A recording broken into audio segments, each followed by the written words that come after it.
Hey everybody, I'm Joe Pro and welcome to my channel focused on Paper Mario. Today, I'm going to be playing the third Mario Maker course that is based on Paper Mario that I have made. It is Paper Mario 64 Chapter 1, Part 2. So in this one, we will be in the Koopa Brothers Fortress, and we're going to go ahead and get started. Okay, so as promised, we begin the level right here at the beginning in the same area where the first one ended.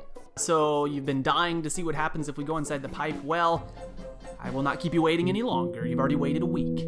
Okay, so we come in here and there's the bridge. Well, it's not a bridge in the other game. You go around it, but same idea with water, with Koopas in there. Unfortunately, I can't make them stay in their shells, so we're just gonna have to deal with it. Normally, you beat this Koopa up and you get a key to a locked door, but you can only have 4 locked doors in each level, so I was not able to do that. So instead, you just go right through into the next room, which has these bombs. And so we're just gonna avoid them because no point in fighting them.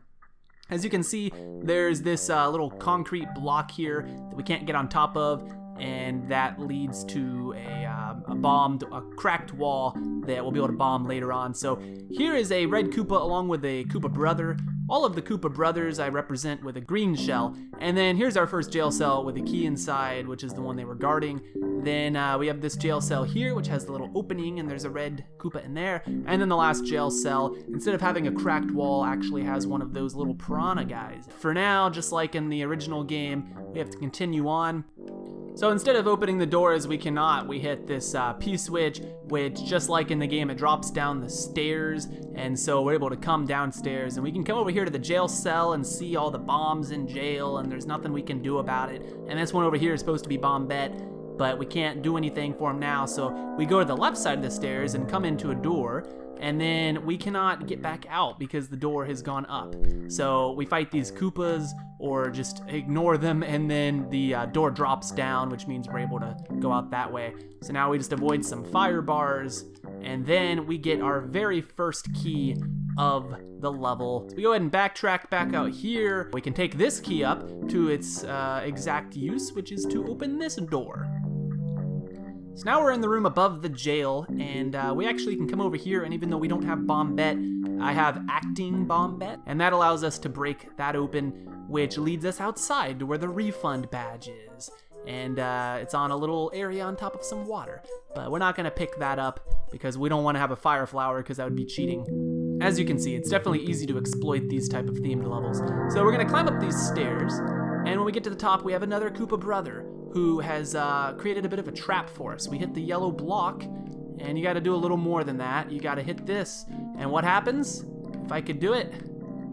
Oh no, the floor falls through and you fall into jail. You can't get back out the way you came. But fortunately, we find a nice little bomb lady named Bombette, and we're gonna blow her up, except in this game, she actually dies. So we're able to get out, and we're gonna take this POW block, which is gonna be the acting Bombette of this level, since we can't carry the bomb all around, and we're gonna bring it to that jail cell that you saw earlier. So instead of throwing Bombette at the cracked wall, we're actually gonna throw the POW block, which breaks it open, and we're able to get our second key. Alright, so we take that key, and we're gonna come back up here. The floors are still all fallen, but we're gonna get there. And we come through this area here, which leads us to a flying Koopa and a locked door, and so we use that key that we got in the correct place to now go above the jail cells. And this is maybe my favorite part of the level. One of them is that in the other game, in the original game I should say, you have to hit with Cooper, you have to hit P-switches, exclamation point things, to make bridges appear and the walls disappear. And so this works the same way. You jump and you hit that, and then you do it again. But then you gotta wait here until the walls all move back into place. And once they do, you can jump again and hit that again, which then allows you to go again. And then you gotta wait again. And it's just like in the game where you gotta keep doing it over and over. And once you do that, you go to the next room, and there's of course a red Koopa. Okay, so then we get in here, and in this room, we get another switch, and when we hit that, then we have some stairs that come down, which bring us onto this concrete block from earlier, and we're gonna put our acting Bombette into place to break the cracked wall and get the key from that room, which we can use on this door to go into that tall room from the beginning. above the water area, and we hit another switch, which creates some more stairs for us. And so we take those up, and we keep going upstairs until we get to the top of the room, and we go through this door to be on top of the Koopa Brothers fortress. Come down here and get some of that syrup item, and then besides that, you just gotta walk across the top of the area. There's some bullets, of course, you gotta avoid them. One of the bullets can actually shoot backwards, and if you come down here, you can get HP, which in this case is a mushroom. Alright, so then we go through this door into the boss battle. So there's a fake Bowser, but we can take him out, and he falls off the side down into the jail below. And once that happens, you wait just a few seconds, and the Koopa Brothers appear, complete with music.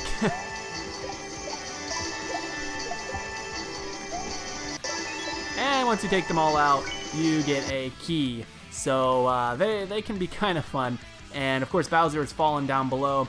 We can take this key and go through this door, which brings us back to the beginning of the level. So this is where it all started. And yeah, so we've already beat them, and so we get to go back out to the front of the Koopa Brothers fortress. And when we get there, you find no other than Eldstar rising up into the heavens. And yeah, that's the level. So I hope you guys enjoyed this, and if you want to stick around for another second, I'll show you how it was made very briefly. And if you want to see more of this type of video, you can suggest other chapters from either this game or Thousand Year Door for me to make in the future. I think that some won't really work out, like Chapter 2, because it's all desert themed and stuff, but I was thinking Chapter 3 would work out really nicely, and possibly, I don't know, maybe Chapter 5 of the first game, even Chapter 8. And as far as Thousand Year Door, I haven't really thought about it. But if you'd like to see me do another one, please suggest in the comments which one you would like to see me do. And other than that, I'm going to go ahead and jump in to showing you how it was made. When you go through this pipe, it brings you to the sub-level, which is the Koopa Brothers Fortress itself. And this is actually the other side of the building, so it's pretty small. And there's Refund. And then this is just, you know, this area. So that's just floating here above the water. Yeah, if we come over here, then yeah, this is the end. And so basically, I built this part right here. I built it as the end and the beginning. So I just duplicated that. And so it's different.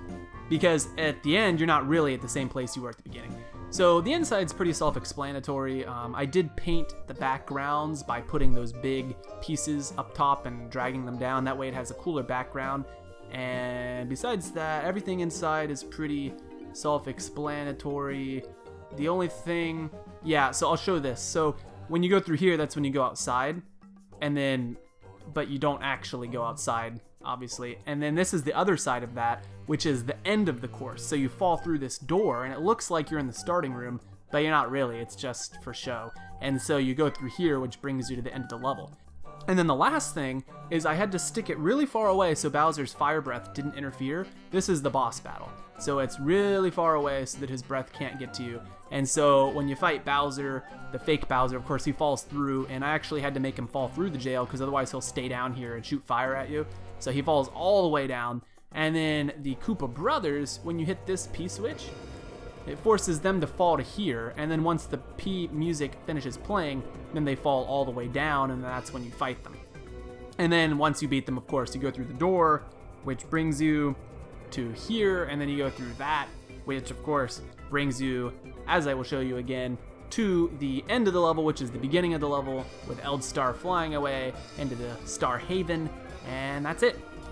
So yeah, once again, thank you so much for watching, and make sure to subscribe if you haven't already. I'll be having plenty of features on this channel. I have a Paper Mario the 1000 Year Door Challenge run that's about to wrap up here soon, where I only play the game with 5 HP, 5 FP, and 0 BP, plus like no life shrooms or super guarding or partner leveling up or anything like that. So it's been very stressful, but we're about to finish that up. So once again, thank you for watching. Have a wonderful, wonderful day. Bye-bye.